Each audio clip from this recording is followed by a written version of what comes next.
Hello, this is Darren Hardy and I'd like to welcome you to this exclusive video series. I see it as my job to give you an unfair advantage in life. If you've chosen to subscribe to Success Magazine and to subscribe to my blog, I think that makes you special. You see, there are almost 7 billion people on the planet and at least 300 million in North America, and they all have an open invitation to subscribe. It's cheap. For Success Magazine, it's less than a single round of drinks at the local pub, or a single Starbucks a month, or less than a single tank of gas. And that's just for Success. Subscription to this blog is free. It doesn't get any easier than free, but you still had to self-select. You might be the only one out of your friends, family, and peers who have subscribed. For that reason, I want to make sure you have a killer advantage over everyone else around you. Over the next several weeks, I'll release a video that focuses on a key topic that will continue to give you a leg up in life. As you know, I get a chance to meet and find out what makes many of the greatest achievers in our society tick. What do they do to achieve so much more than anyone else in their field? I will draw on some of those insights and many of my own thoughts during this short series. Be sure to register for email updates so you don't miss any, and feel free to pass this blog link along to others that you want to help see become more successful.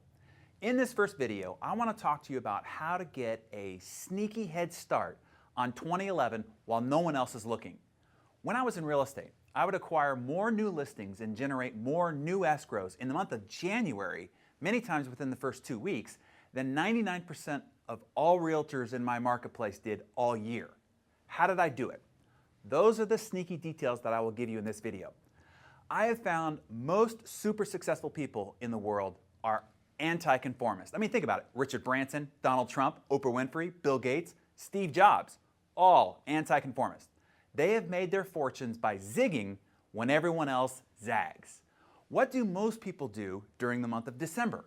Are people more focused and more productive, or are they more distracted and lackadaisical? Are people working hard or hardly working? You already know the answer. That's one of the reasons why you want to do the opposite. This is when you can get ahead, way ahead, and take advantage of the mood of the season rather than the mood of the season taking advantage of you. And I'll explain. Let me give you 3 strategies on how to leverage your December so that you can crush it in January. I want to show you how to have a bigger January than you've ever had before, if not bigger than any first quarter you've had in all your life. Here's strategy number 1. Now, in real estate, the market dies in December. It's the holidays. No one wants to have their house on the market with people tromping through it during the holidays, and they're too busy buying Christmas gifts to think about buying a house. They don't even have the time or interest to even meet with a realtor in the month of December. So what do? I mean, this kind of scenario might be true for you and your business too. Here's the secret. Spend the entire month booking your appointment calendar for January. They don't want to meet with you now, but they're even more apt to book an appointment with you in January, which, heck, is all the way in next year. By the time 8 a.m. January 2nd will come around, I was booked solid, wall-to-wall, flat out for the entire month based on all the work that I did in the month of December. Those who just started to rub the sleep out of their eyes and just begin to make appointments the first week in January were so far behind they didn't even know what had hit them by January 15th. No one could ever figure out how I did so much business in January of each year. It had nothing to do with what I did in January at all. The game had been decided by what I did in December of the previous year. For you, that's right now. So strategy number 1 is, while maybe no one wants what you're selling during the holiday lag time, use this month to book yourself silly in the month of January. Here's the second thing you can do. The year is ending. There are lots of businesses that run their fiscal year on the annual calendar, and even lots of individuals who, for tax reasons, need to make some speedy decisions and spend some money quickly. Completely reprioritize your prospecting list to those types of clients that have these year-end closing challenges and opportunities. If you're a generalized business, focus your product or service offerings to meet those needs. Adjust your marketing messaging to communicate to those needs. Those minor tweaks of who you focus on, what you focus on marketing, and connecting your messaging to those needs could significantly jump your revenue in the final 2-minute drill of the year. The last strategy I'll give you on this video is to stack your cash. I think it was Stephen Covey that defined relationships like an emotional bank account. During any exchange or transaction, you are either depositing money or you are withdrawing.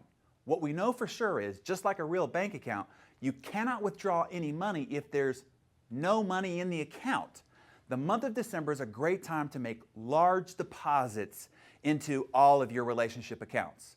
The goal is to walk into the new year flush with cash. The way to do this is to give in the month of December. Spend the month of December building your important relationship and making lots of deposits. How can you help, assist, and support them?